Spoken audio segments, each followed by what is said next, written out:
Welcome to another fabulous episode of Unapologetically Free. Now, today we are going to talk about edging. First, what is edging?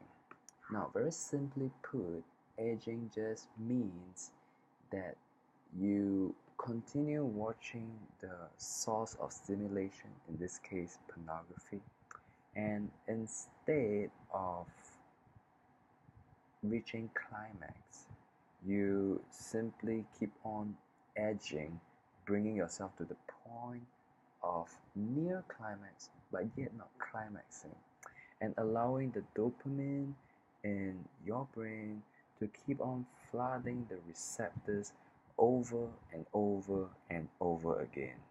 This is called edging. Now, what edging does to you is it negates your brain healing process. Now, for the people who are on no-fap, in order to restore your dopamine receptors, it is very important to know that you must definitely not edge.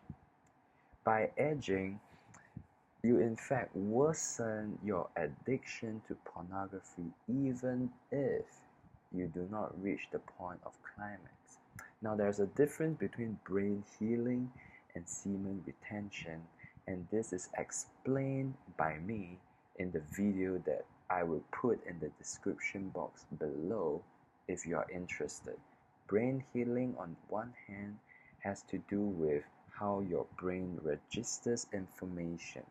Basically, when your brain is fully healed, something of a lower stimulation will be able to cause you greater joy. For example, listening to music and the likes. On the other hand, semen retention is about retaining semen in your body that gives you nutrients, that gives you energy. And in general, there are different effects for this different part of no-fap, and that is important to note. So in the case of edging, it affects the brain healing part, but perhaps, just perhaps, not the semen retention portion. Now, the third point that I want to talk about is edging makes you very likely to have a wet dream.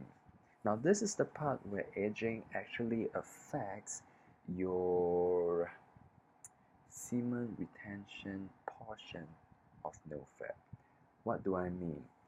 I realized from my own personal experience that just simply, even without edging, just simply, let's say, visiting a sexually stimulating video would trigger, I guess, the neural pathways in my brain that ultimately caused me to experience the dopamine rush, right? And after I experience the dopamine rush, if I stay on it long enough, on that very same night after I go to bed, what happens is invariably, maybe 50-60% of the time, I will end up with a wet dream on that very same day. Now, for those of you that have watched my semen retention video, you will realize that as long as the semen does not remain in your body, that is to say, it is out of your body. It doesn't matter whether it's on your bed sheet, on your pants, or on a tissue paper, it is still out of your body, and therefore all the nutrients that are in your semen would no longer be able to be used by your body. And that would prevent you from getting certain benefits. For example, I realized after days of having a wet dream, my voice would become higher. Instead of having this like deep resonance, I would instead have a squeaky high voice on or after the day of having a wet dream. It may not be very noticeable, but it is still noticeable. So guys, this is what aging does for you. Basically everything negative. So if you are on the no-fap journey, make sure you do not cheat or lie to yourself by edging. Till then, I'll see you again.